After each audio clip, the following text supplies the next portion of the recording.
the things my father left behind. When a man dies, it's interesting what stays with you. It's not the photos, the medals, or even the stories. It's the things they leave behind. My father, Harold Ellison, was a hard man to impress.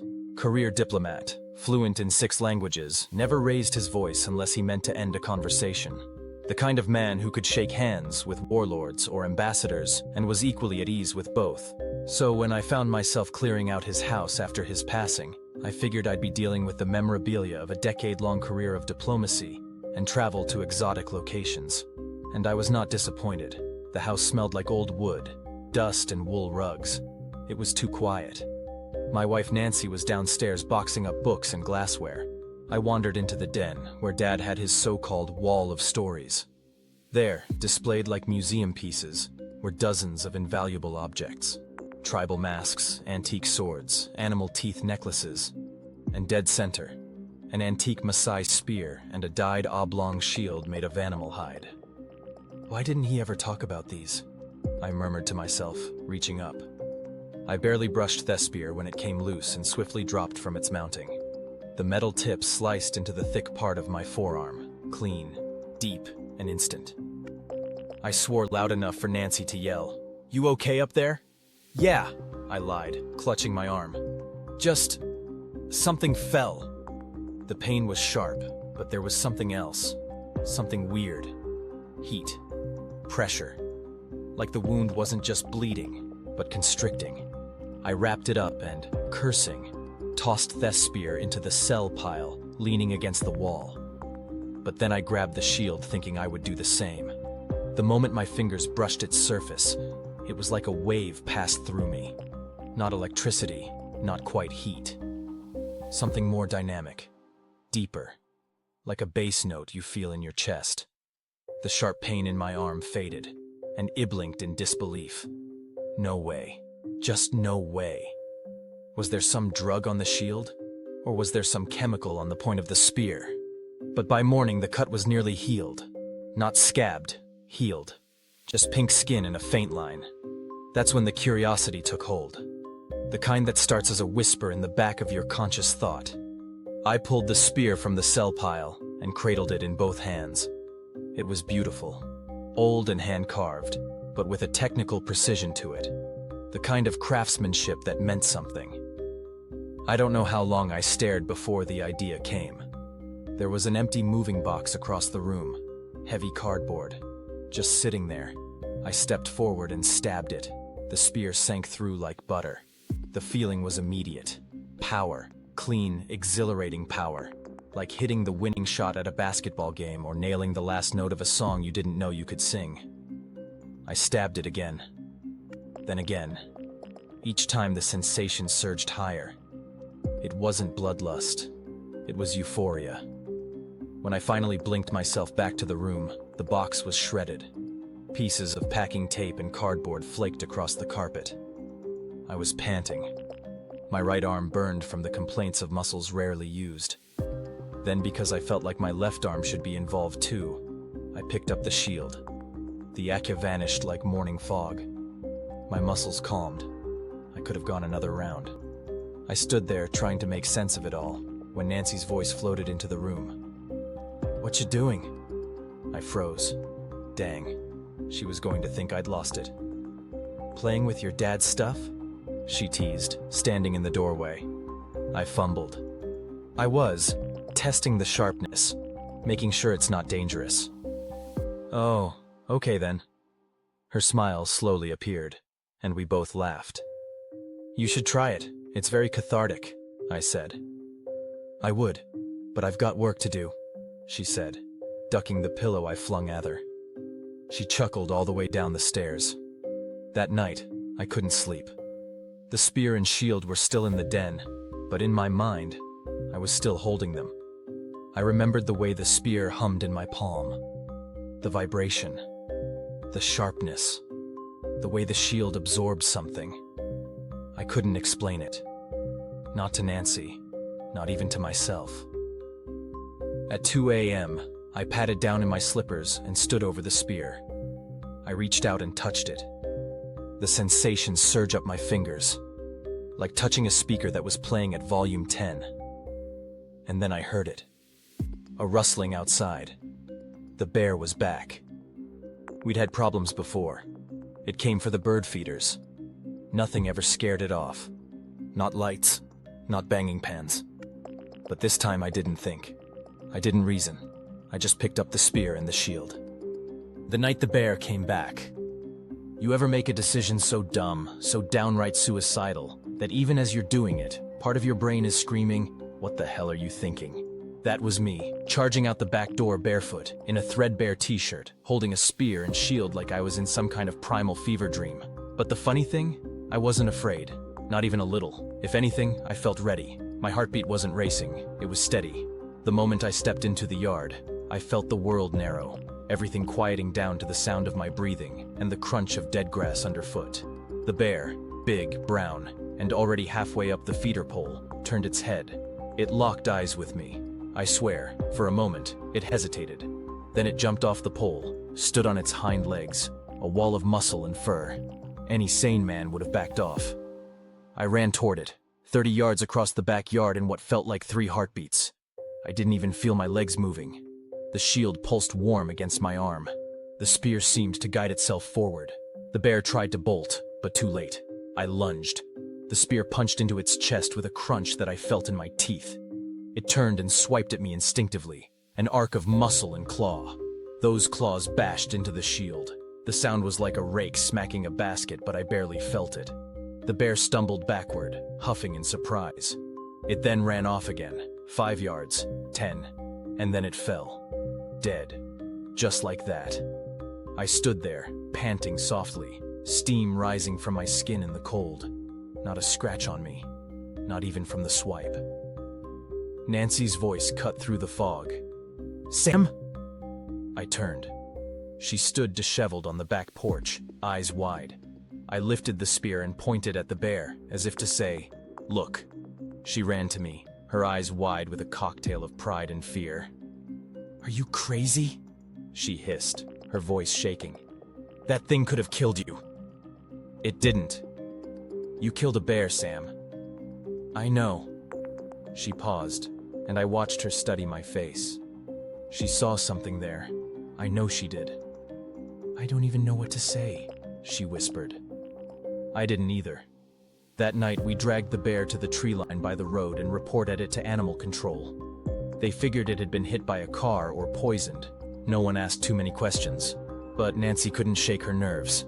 She watched me differently after that. Over the next 2 days, we kept boxing up the house.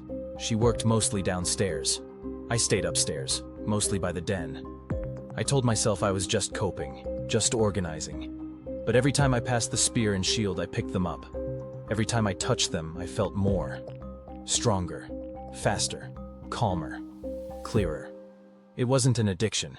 Not quite. But it was darn close. I even started sleeping with them nearby. Nancy noticed. "You're carrying them around like a kid with a teddy bear," she said one night. "I just feel better when they're close," I said, not really meeting her eyes. "You killed a bear, Sam. I think we need to talk about that more than you think." I was defending the house. "I'm not saying it wasn't amazing, but you're different since that happened. Something's different." She wasn't wrong. I knew it, but I didn't want to hear it. Not yet. Then came the night of the break-in. We were upstairs. I'd just shut off the bedroom light when I heard it. A dull thump, and then a crash. Not a house-settling creak. Something intentional. Nancy sat up instantly. "What was that?" I was already out of bed.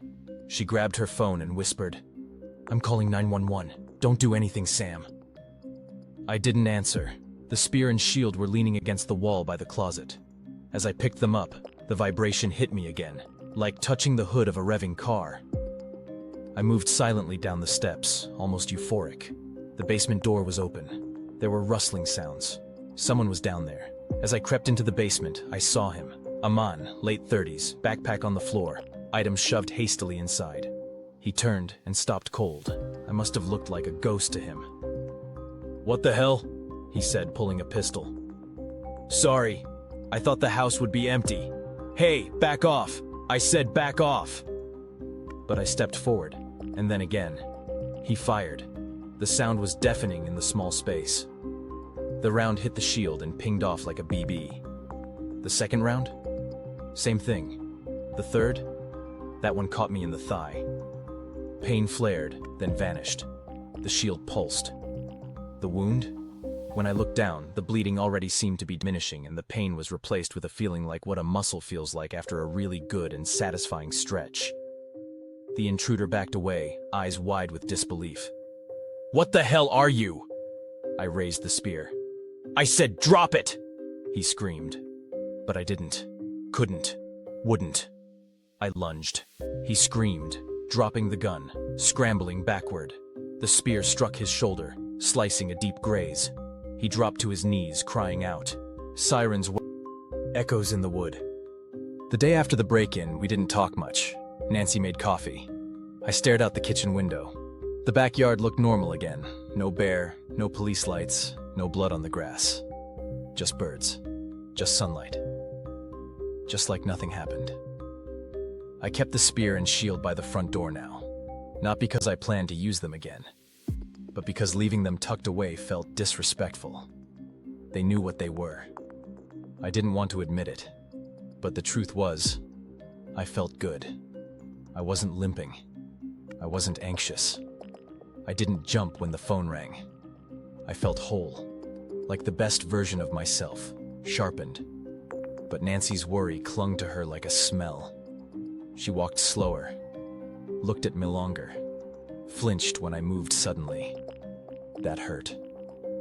Still, she didn't press. Not until later that evening. We were boxing up the last of the attic when she moved to face me and said, "Sam, have you thought about what they actually are and where those came from?"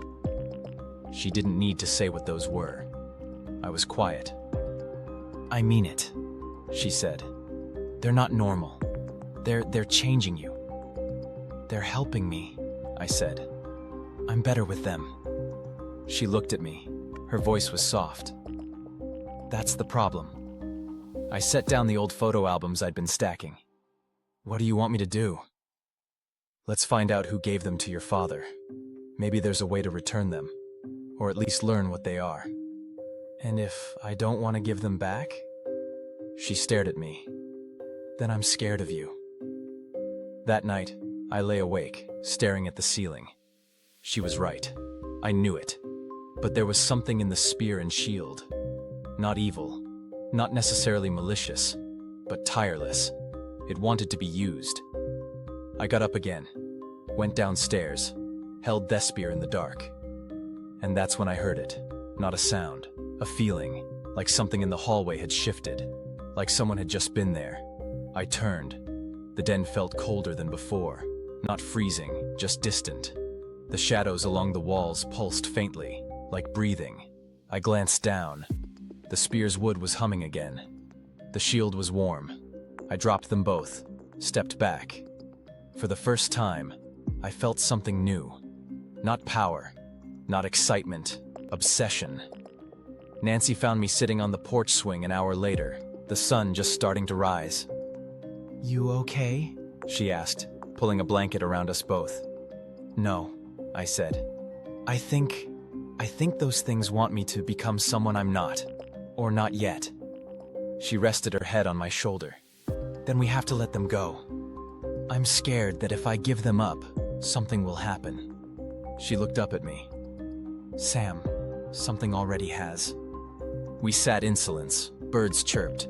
The wind stirred the trees, and I made the decision. The origin. It took a week to track down the right contact.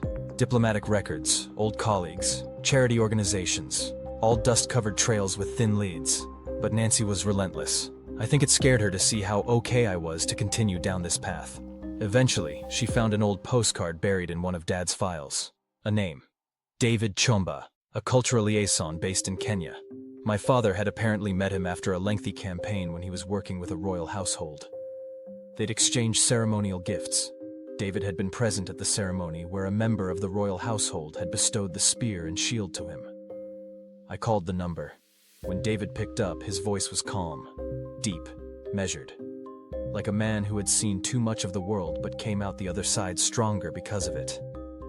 "You are Harold Ellison's son?" "I am. This is about something he was given, something you witnessed being given to him." There was a long pause. "Is it what you would call a Maasai spear and shield?" "Yes." Another pause. "Then I am sorry." David drove in 3 days later. He arrived carrying a thin bag and a folded cloth. No entourage.